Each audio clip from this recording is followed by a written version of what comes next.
there's anything I can do for you, please, I'm sure...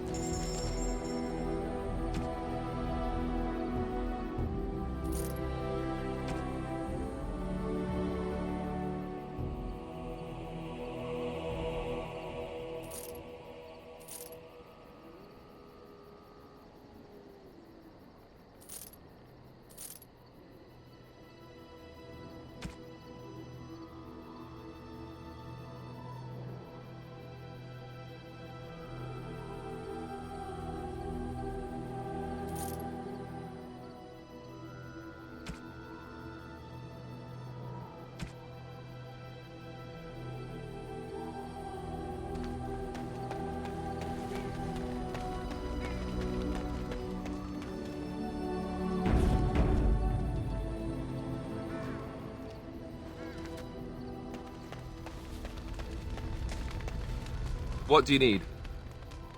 Ask away. Oh, did I say that? I meant that dogs raised me. Giant slobbering dogs from the Anderfells. A whole pack of them, in fact.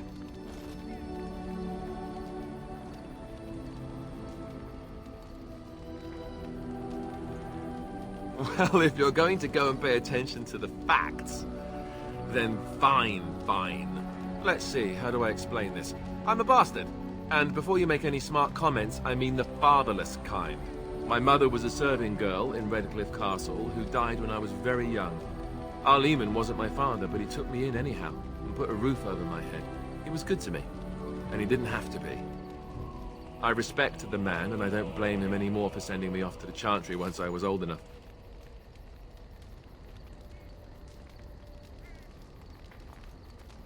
Arleman eventually married a young woman from Orlais, which caused all sorts of problems between him and the king because it was so soon after the war. But he loved her. Anyhow, then you, Arlessa, resented the rumors which pegged me as his bastard.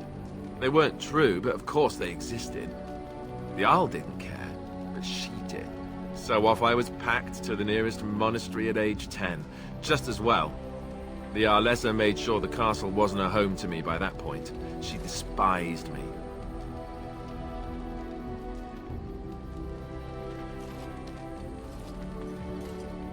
Maybe. She felt threatened by my presence, I can see that now. I can't say I blame her. She wondered if the rumors were true herself, I bet. I remember I had an amulet with Andraste's holy symbol on it. The only thing I had of my mother's. I was so furious at being sent away, I tore it off and threw it at the wall and it shattered. Stupid thing to do. The Arl came by the monastery a few times to see how I was, but I was stubborn. I hated it there, and blamed him for everything.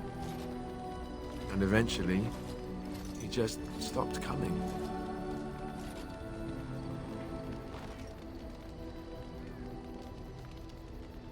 And raised my dogs. Or I may as well have been, the way I acted. But maybe all young bastards act like that. I don't know. All I know is that the Arl is a good man, and well loved by the people. He also was King Caelan's uncle, so he has a personal motivation to see Loghain pay for what he did. Anyway, that's really all there is to the story.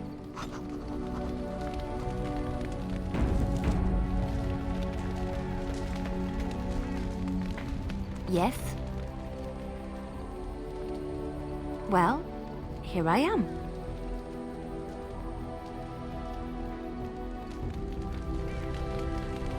Yes? Well, here I am. Of course I do. I love stories far too much to keep them to myself.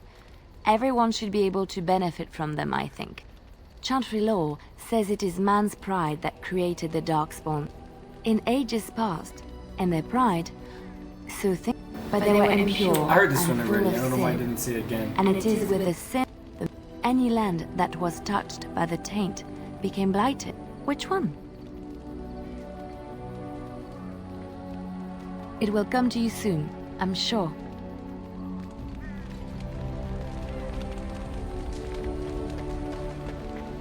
Have you encountered many abominations, apart from the ones in the Circle Tower?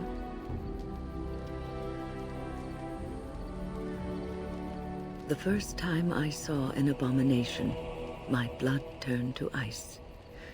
It was months before the nightmares stopped. It was the knowledge that I could easily become one of them that frightened me the most.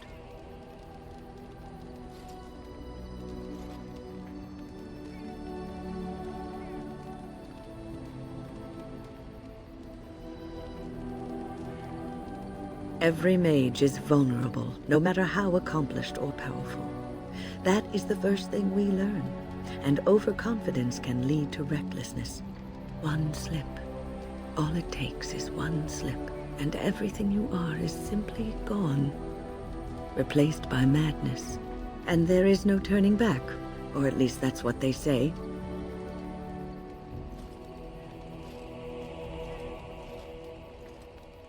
Of late, I have begun to wonder if there is any way an abomination can be cured. Or if a mage could be so possessed and still retain their sanity, their humanity.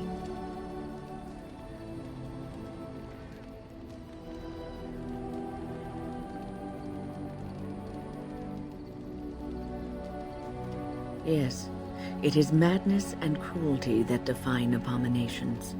If those are lacking, if the mage remembers the person they truly are, then they are not an abomination. I never saw that. Thank you for showing me another way of looking at it.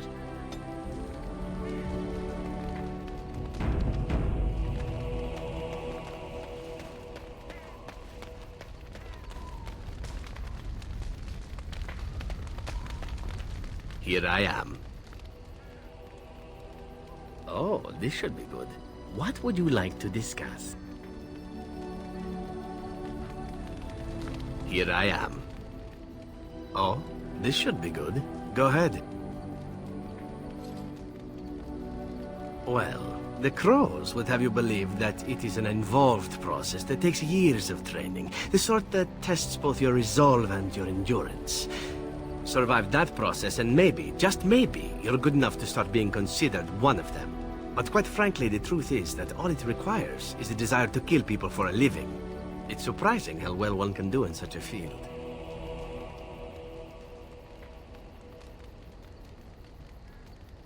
I don't know about that. It's simply a slightly different skill set from your average killer as I see it.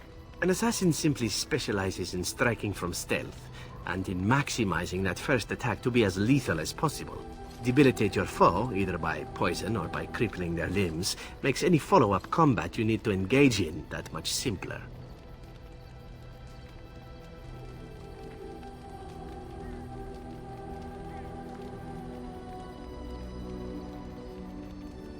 See? Getting paid for the act is beside the point. An assassin is more a tactical choice than a lifestyle.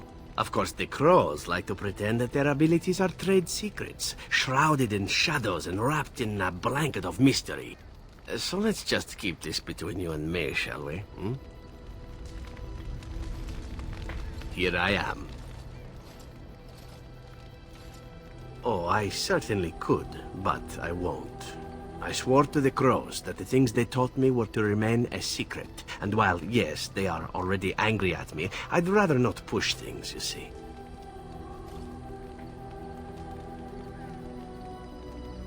You need to learn the arts of the Crows in order to slay Darkspawn, do you? You seem to be doing fine as it is. If you are truly insistent, well, let me think about it. The Crows are already angry at me, yes? Who knows? Here I am.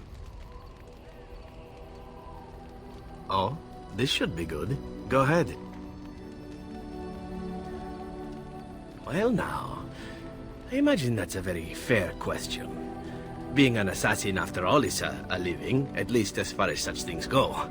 I was simply never given the opportunity to choose another way. So, if that choice presents itself, why should I not seize upon it?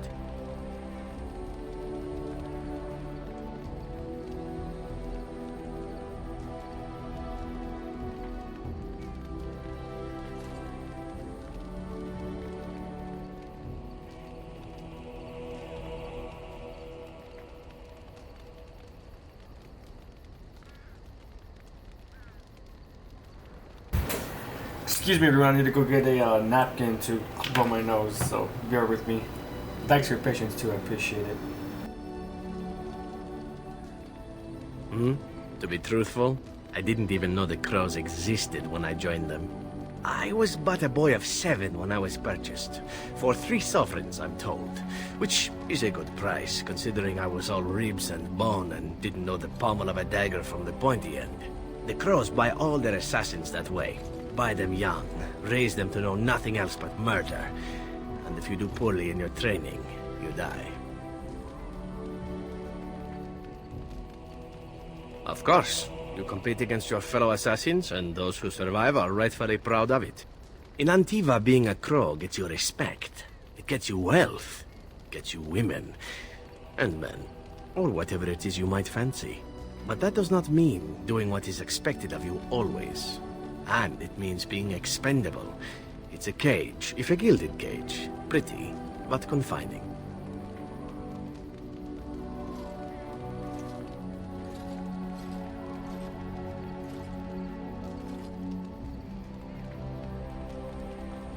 I fancy many things. I fancy things that are beautiful, and things that are strong.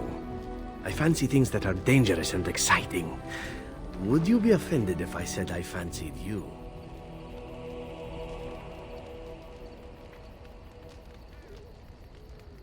Ah, that's too bad. I do so enjoy it when I get to be flirty. As for what I'll do in the future, presuming that there is one, I truly can't imagine. It might be interesting to go into business for myself, for a change. Far away from Antiva, of course. For now, naturally, I go where you go.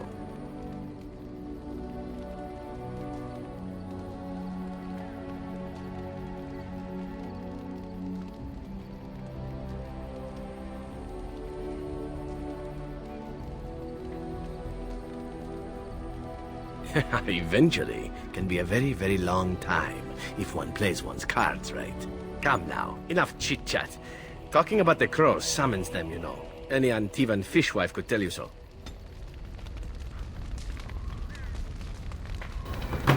What are you? I was at a loss of words right there. Here I am. Oh, this should be. But quite frankly, the truth is that all it debilitate your foe, either by poison or by crippling their limbs, makes any follow-up combat you... Of course. Here I am. I swore to the crows. Here I am. Oh, this should be good. Go ahead. Well, I was simply never given the opportunity to choose. The crows buy all their assassins that way. Buy them young, raise them to... But that does not mean doing what is expected of you always. And oh, maybe that's why I disproved because... Oh, it's a cage, if a gilded cage. I fancy many things. I fancy things that are beautiful, and things that are strong. As for what I'll... It might be interesting to go into business for myself, for a change. Far away from Antiva, of course. For now, naturally, I go where you go. Everything changes, my friend. Come now, enough chit-chat. Talking about the crows summons them, you know. Any Antivan fishwife could tell you so. Oh, well, I'm fine with that. Here I am. Oh, this should be good. Go ahead. Oh, you wish to know about Antiva, do you? The only way to truly appreciate it would be to go there. It is a warm place, not cold and harsh like this Farelden. In Antiva it rains often, but the flowers are always in bloom. Or so the saying goes. It is fine enough with its dogs and its mud. The people are spirited, even if they can't tell the difference between an assassin and a mere killer. I hail from the glorious Antiva city, home to the royal palace. It is a glittering gem amidst the sand, my Antiva city. Do you come from someplace comparable?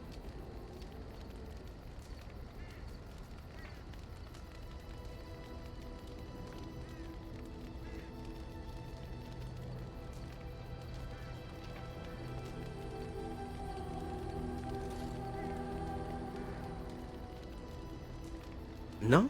That is too bad. If you were, then surely you would spend as much time boasting about it as I do. You know what is most odd? We speak of my homeland, and for all its wine and its dark-haired beauties and the lilo flutes of the minstrels, I miss the leather the most.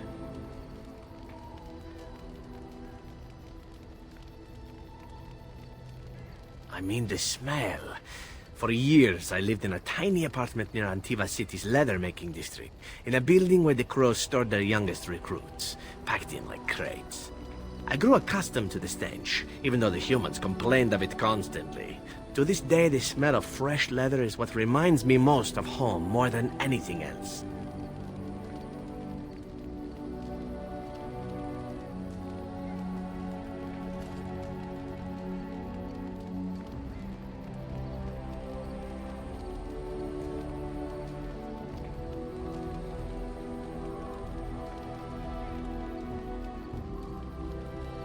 Oh, not so long, I know. It is my first time away from Antiva, however, and the thought of never returning makes me think of it constantly.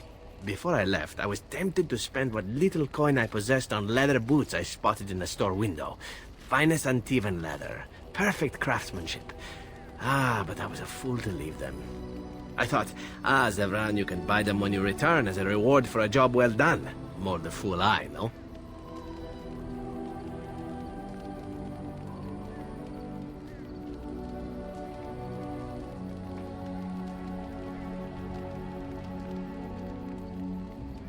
True, and it's a comforting thought. One simply never knows what is to come next. How could I have suspected I would end up defeated by a handsome Grey Warden? A man who then spares my life? I could not.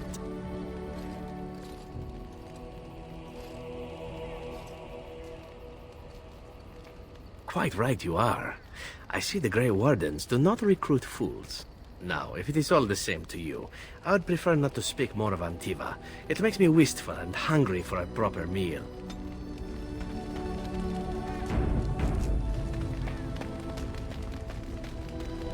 Yes. I am hardly surprised. Very well. As you wish.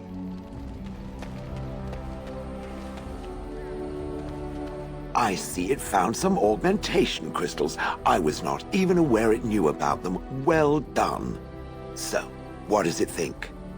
They don't make me look any wider, do they? I find I'm already too wide as it is.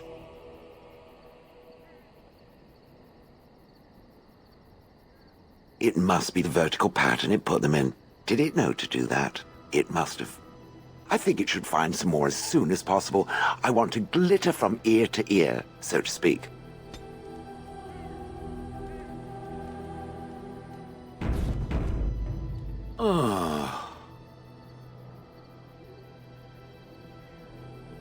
Oh, that. Merely reflecting on the hopeless nature of the task in front of it.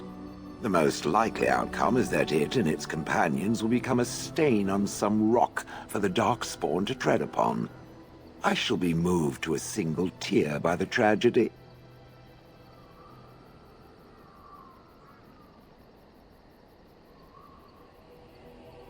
I think not. I am made of pure rock, skin to core. At best, I can become a pile of dust, but a smear I will definitely not leave behind. That's for softer, squishier things like itself and its friends. What's that? Did it hear flapping wings? There may be pigeons nearby. We should be alert.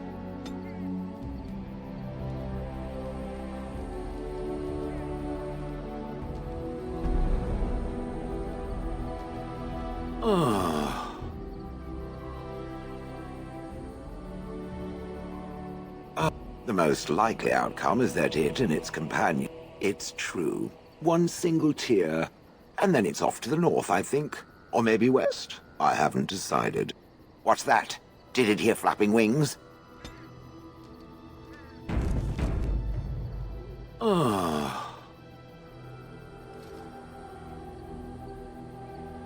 It doesn't have better things to do.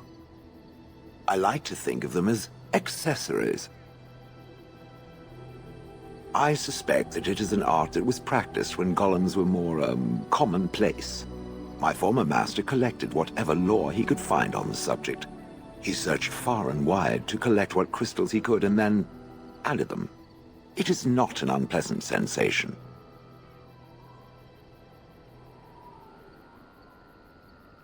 As I understand it, the crystals allow me to alter the flow of magic around me. Wilhelm had hoped to turn me into a battery of mana, something he could tap at will.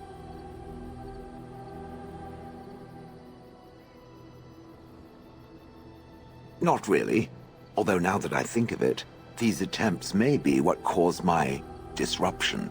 Some of the crystals increase the presence of mana, some absorb or reflect spells. There are various kinds. All I can promise is that should it ever find one of these crystals, I can likely tell it the function and what it would do if added to me.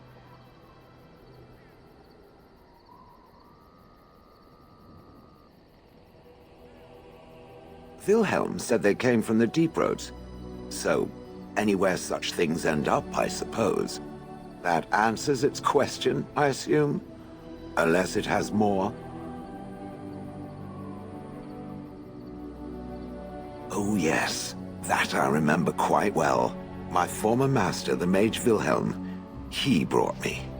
As I recall, he had acquired some position with whatever lord ruled the land. I, being little more than a glorified possession at the time, was brought along. Oh, how he enjoyed impressing the villagers with me. Gollum snarl at that villager there, be fearsome. And of course, I would have to do it.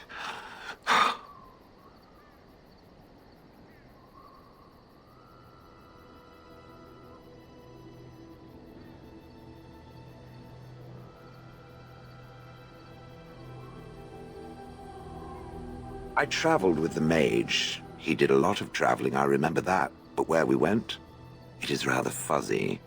I remember great battles, fighting many humans long ago. They were all very soft and squishy. And before that, No, there are only images. I was somewhere dark.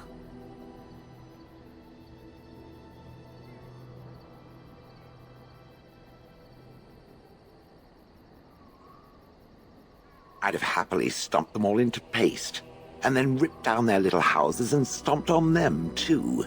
In fact, after 30 years of watching them, I'd do it twice. What I didn't like was being ordered to do it. Dangled in front of those frightened morons like some scary thing. Once I was a statue, it took those villagers years before they'd even approach me. The first one to actually work up the nerve to touch me urinated himself. Ugh. That is where Wilhelm kept me.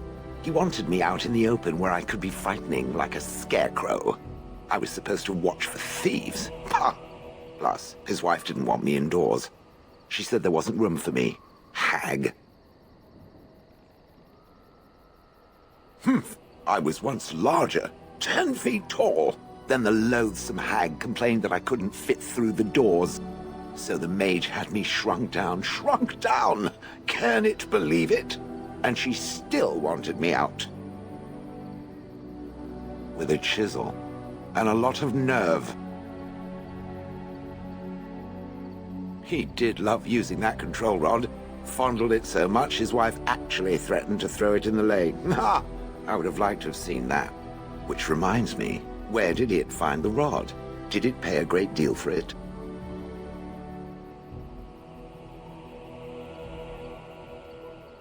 Hag. Good. I was just about done talking about it. It does like to have a good chat now and again, doesn't it? Ah. Different? Different than what? Different than a statue? Different than a log?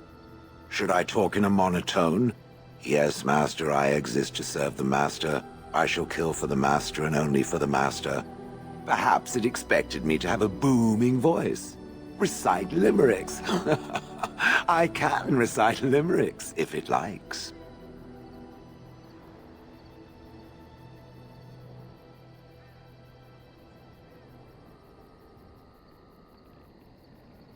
Mostly they involve slaughtering pigeons in creative and invasive manners.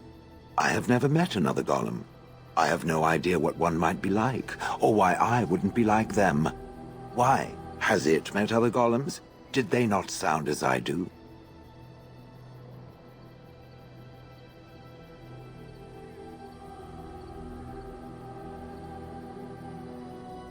I don't know what other golems might be like, but I am already superior by virtue of my free will.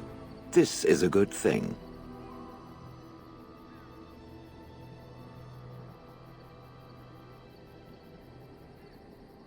Imagine the benefits. No need to eat or sleep or perform other functions. Walk underwater, crush the heads of every opponent. The possibilities are limitless.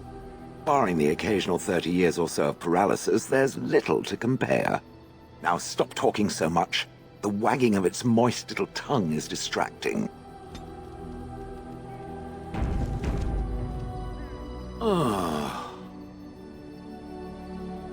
It doesn't have better things to do.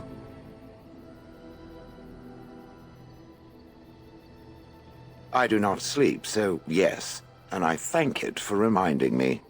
Try to imagine, if it will, what it would be like to be surrounded by nothing but boring peasants, all oblivious to it.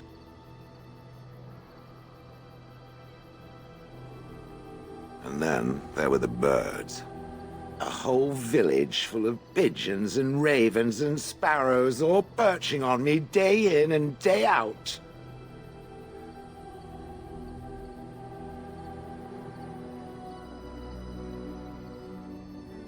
Those foolish villagers would spread birdseed near me, drawing the birds, because they thought having birds perch on me was quaint. Quaint!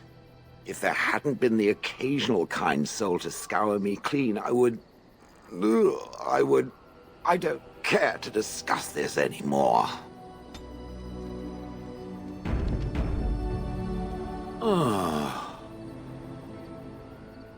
It doesn't have better things to do. That is true. I do not. I'm not interested in getting into a discussion on the subject, however. Ask another time. If it is done asking overly obvious questions, let us find some humans to throw off a cliff, or something.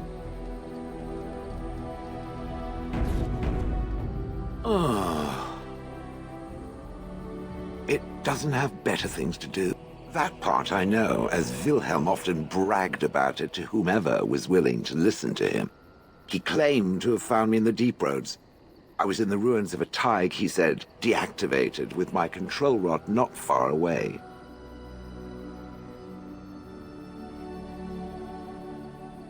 It was a hobby of his, scavenging. One of the reasons he traveled so much is that he was looking for entrances into the deep roads, old places the dwarves had long forgotten. And then he would sneak down and search for magical treasure, before anyone was the wiser.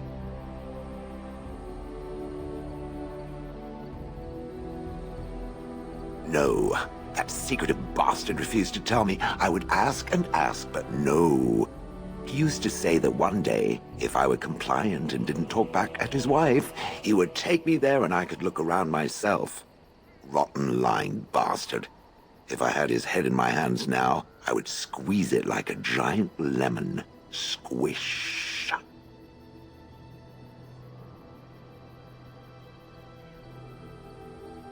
I wouldn't have had to put up with the twit, and I would be none the wiser.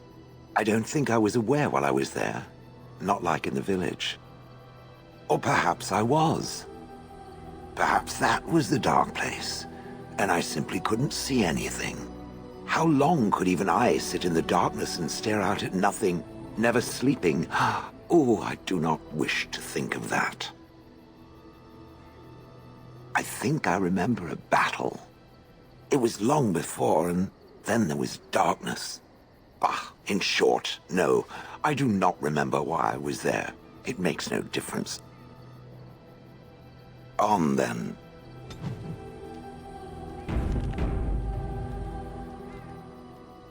I've watched a lot of humans in my time. It should be aware that I've decided that it is not much like any of them.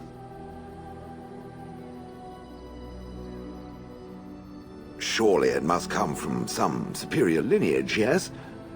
Some breed of flesh creature that has decided to elevate its genetic stock above its natural shortcomings?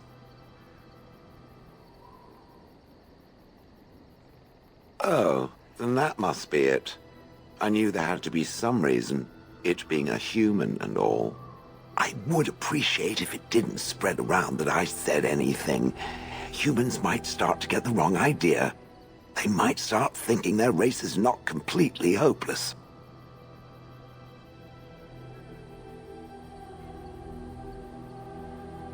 It is quite welcome.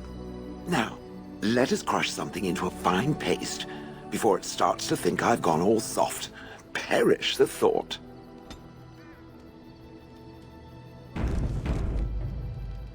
It speaks. It doesn't have better things to do. Oh, how interesting. Certainly I remember having a master. My memories of what happened to him are vague.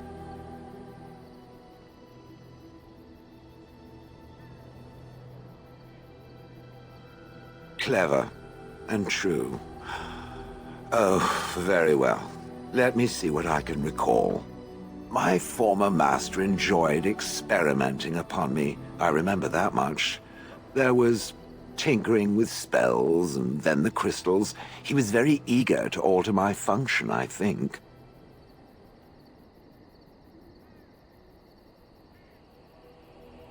Flattery, and obvious flattery, too. I feel warm and fuzzy inside.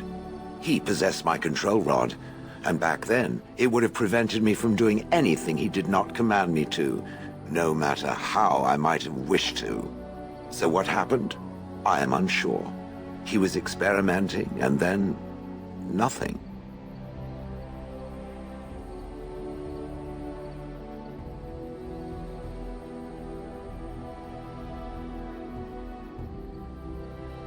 And then he was gone.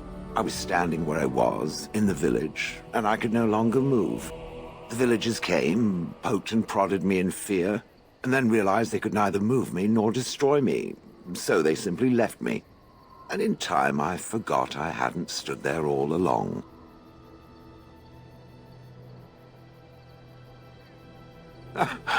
In fact, at first I found it more of a relief. For so many years I'd had to leap to that little toadstool's every command. Get this, pick up that, put it down, pick it up again. The gall! At first I'd hoped he'd simply decided to leave me there paralyzed, an acceptable trade-off. After years passed, I simply stopped caring.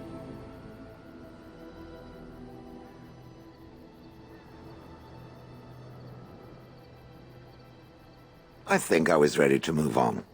Another few years and the moss would have covered my face, and then where would I have been? Whatever the mage did seemed to render the control rod useless, for which I should be thankful, yes? And provided it doesn't decide to copy his experiments, not that I would allow it, it has nothing to fear from me. Much.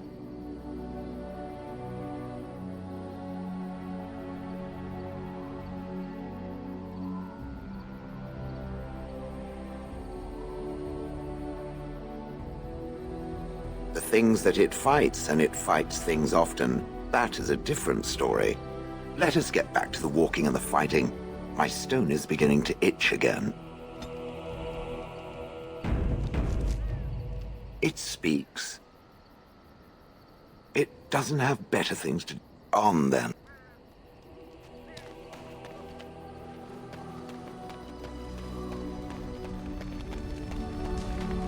What do you wish of me? We are in camp, so 'tis as good a time as any. What do you wish of me? If you must. Why do you ask me such questions? I do not probe you for pointless information, do I? Beg pardon then while I jump for joy. What is it you asked if I grew up in the wilds? A curious question. Where else would you picture me? For many years it was simply Flemeth and I. The wilds and its creatures were more real to me than Flemeth's tales of the world of man. In time, I grew curious. I left the wilds to explore what lay beyond, never for long. Brief forays into a civilized wilderness.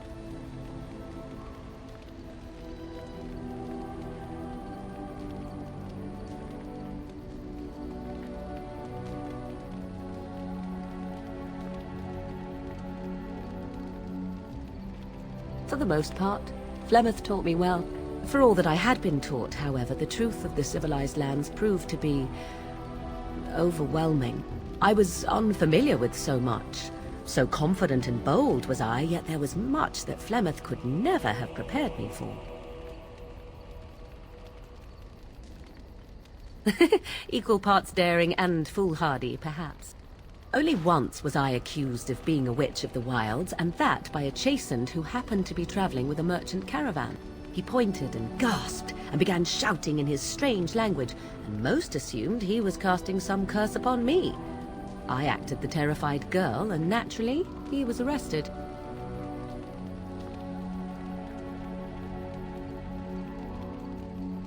Who cares? As I recall, he was executed. The point being that I was able to move through human lands fairly easily. Whatever humans think a witch of the wild looks like, 'tis not I.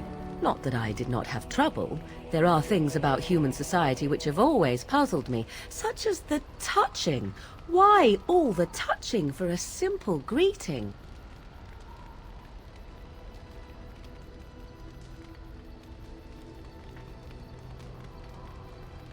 To begin with, yes. What is the point of touching my hand? I find it an offensive intrusion. There were many nuances that Flemeth could never tell me of. When to look into another's eyes, how to eat at a table, how to bargain without offending. None of these things I knew. I still do not understand it all, truth be told, but then I gave up long ago any hope of doing so. When I returned to the wilds last, I swore to Flemeth that I had no intention of leaving again.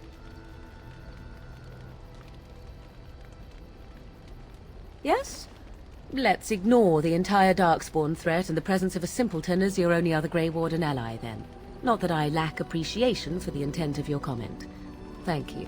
Well, let's get on with it before the ground opens up and swallows us, yes?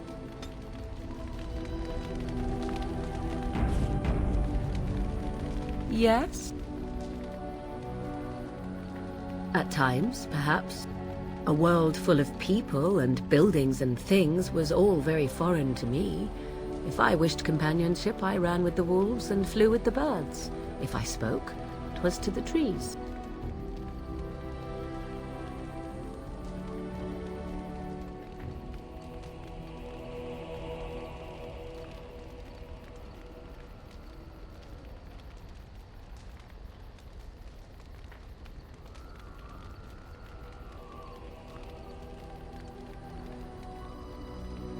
For a time, but one can only remain a child for so long.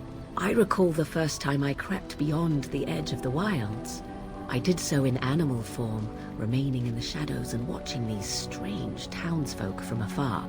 I happened upon a noblewoman by her carriage, adorned in sparkling garments, the likes of which I had never before seen. I was dazzled. This, to me, seemed what true wealth and beauty must be. I snuck up behind her and stole a hand mirror from the carriage. 'Twas encrusted in gold and crystalline gemstones, and I hugged it to my chest with delight as I sped back to the wilds.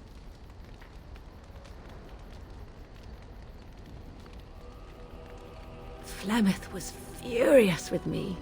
I was a child and had not yet come into my full power, and I had risked discovery for the sake of a pretty bauble. To teach me a lesson, Flemeth took the mirror and smashed it upon the ground. I was heartbroken. And a foolish one. Flemeth was right to break me of my fascination. Beauty and love are fleeting and have no meaning. Survival has meaning. Power has meaning. Without those lessons, I would not be here today, as difficult as they might have been.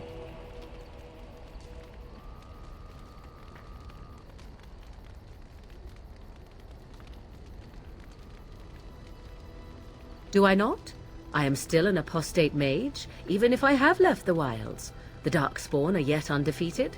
No, there is much that remains.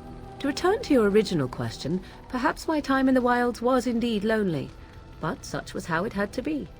I find myself at times wondering what might have become of the girl with the beautiful golden mirror, but such fantasies have no place amidst reality. Yes? If you must. You are very cute to ask so many questions.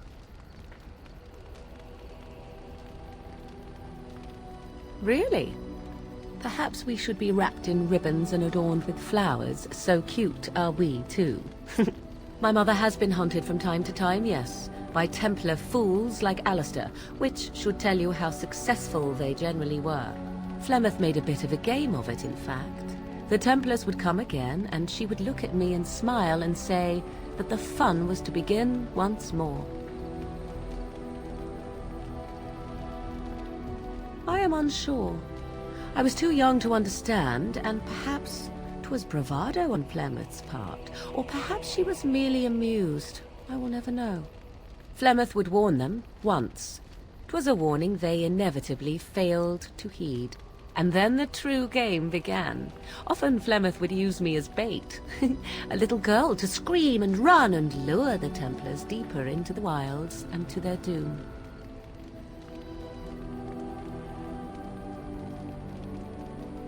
Sometimes. Eventually. Thankfully, the wilds is a vast place. Once they found us, Flemeth would simply move us elsewhere and we would be lost within the forest once again. I did not understand the danger we faced until I was much older. I had never heard of apostates or maleficarum.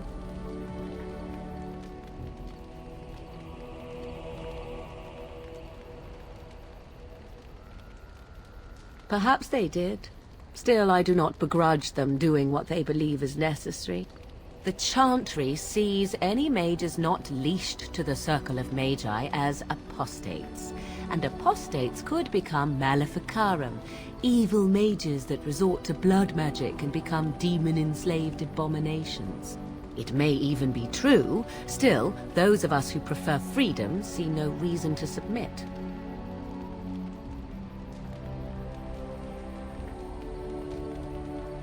An interesting answer for a mage. Enough of this talk. Let us return to the task at hand. Yes? If you must. Well, that depends, does it not? What does she seem to be? You mean, is she truly the Flemeth of legend and story? Tell me, how much do you know of the tale? The one that the chastened still tell of my mother, to frighten them into obedience.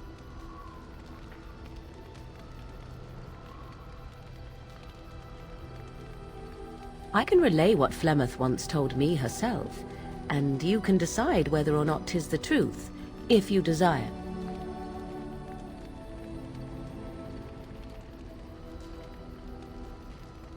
As the tale is sung by the bards, there was a time when Flemeth was young and beautiful, a fair lass in a land of barbarian men, the desire of any who saw her.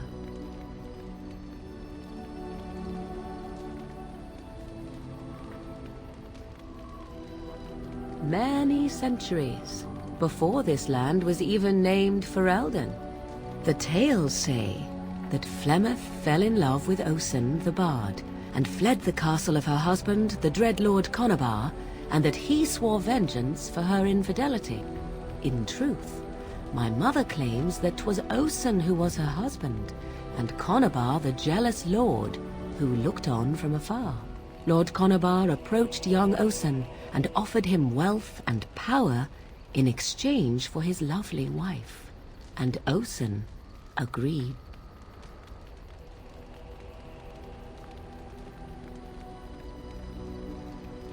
The life of a bard is a poor one, and love fades in the wake of hunger. 'Twas Flemeth who suggested the arrangement. All would have been well had Lord Conobar kept his end of the bargain. But he was a foul man who bargained with coin he did not possess. Osen was led off to a field and slain, left for dead. Flemeth spoke to the spirits and learned of the deed, and swore revenge.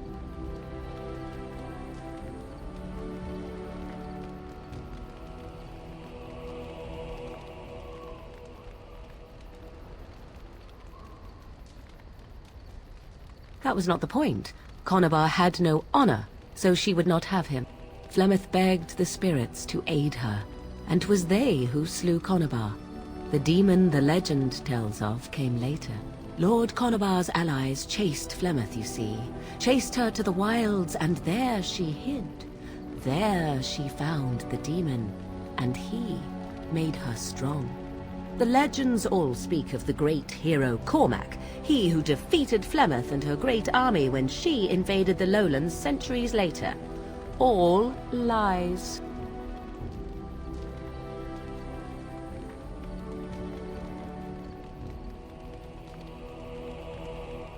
The truth of the matter is that there was never an invasion. As Flemeth tells it, the Chastened never raised an army under her banner, and she never fought with any warrior named Cormac. Cormac led a brutal civil war against his own people, and later claimed it was to vanquish evil that had taken root amongst the lords. Thus, he was hailed a hero. Flemeth was only attached to the legend much later.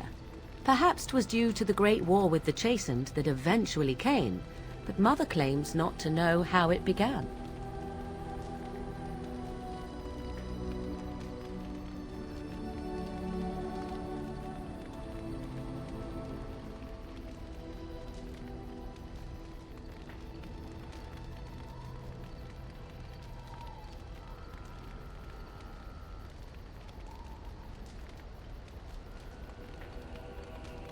The demon within her has transformed her into something else. An abomination, perhaps some would say. I know not. I only know my mother is clever, and she is part of the wilds as it is part of her. But she is no immortal. She bleeds. A blade in her heart would kill her like any other, were it lucky enough to find her.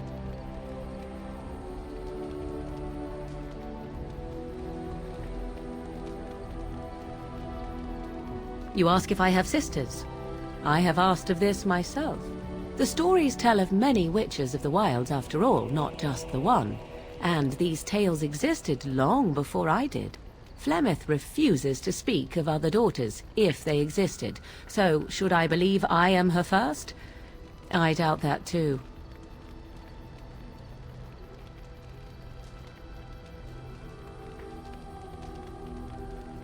The Chastened tell of a falling out between Flemeth and her daughters.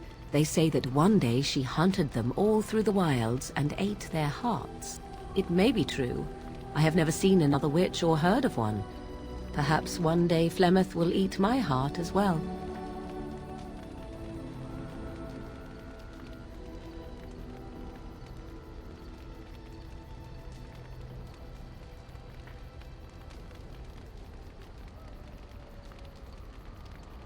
How often is this usually? Always? If not always, then when is it not true? There are more things in this world and the next than you or I could ever hope to understand. What Flemeth became is a mystery. I suspect, even to her.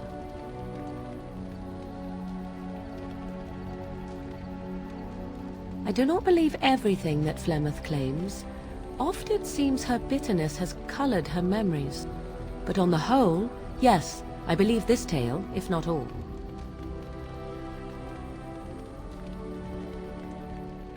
Flemeth tells it with far more embellishment than I, but you are welcome. Dare I ask of your own mother? Few are abominations of legend, 'tis true, but I find myself curious nevertheless.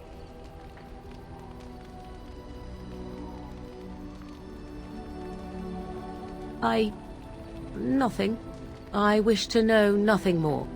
I find myself a little envious, to tell the truth. But it matters not. Let us move on. Yes? If you must. Possibly, if I had the desire to. I do not.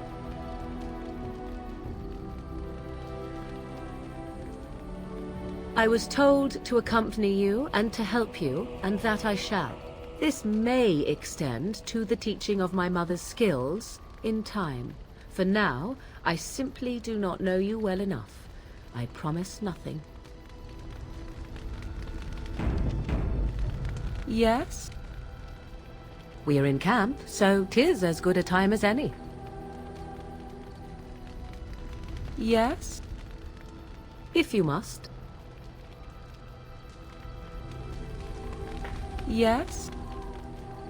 We are in camp, so 'tis as good a time as any. Discuss away. Yes? We are in camp, so 'tis... What's this? 'Tis a rather odd discussion you seem to desire, leaning in so closely.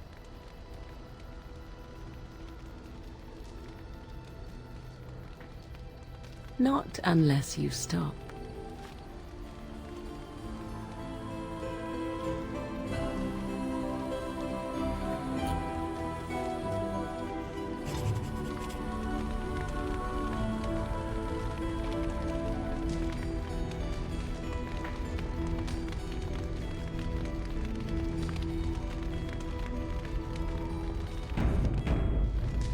I have a thought.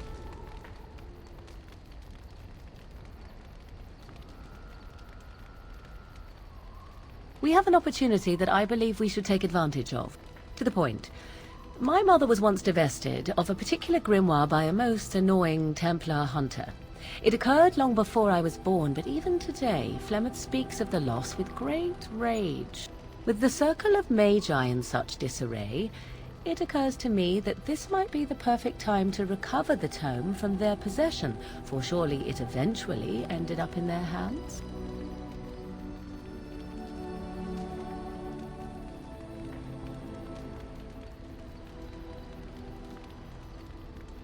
Tis a book of spells, of the sort that Flemeth has dabbled with throughout her long life. Not the sort of thing that would benefit a mage such as yourself, perhaps, for you were taught a different path. I, however, was taught by my mother. I know a way around the wards my mother would have placed on such a tome. I know the language that she would have written it in. I would find such a tome most useful. Useful in the way that it might increase my power. Useful in the way that I would become more useful to you. Does that not follow?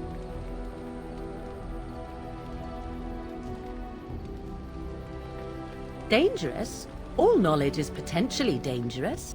If you have some fear of me such that I should not be allowed such knowledge, then by all means deprive me of it. I have no ulterior motive for seeking it, however.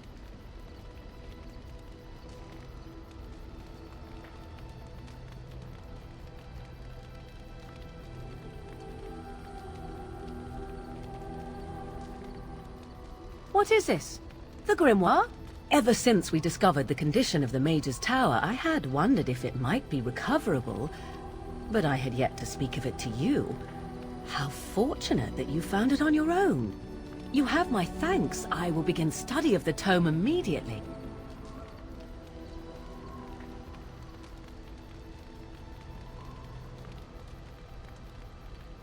I suppose something is deserved for all your efforts, is it not?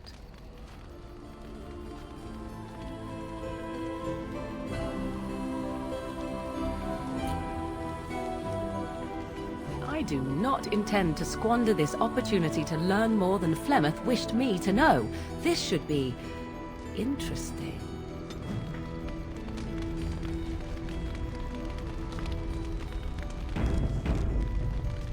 Yes? So, full of questions, are you? Yes? We are in camp, so 'tis as good a time as any.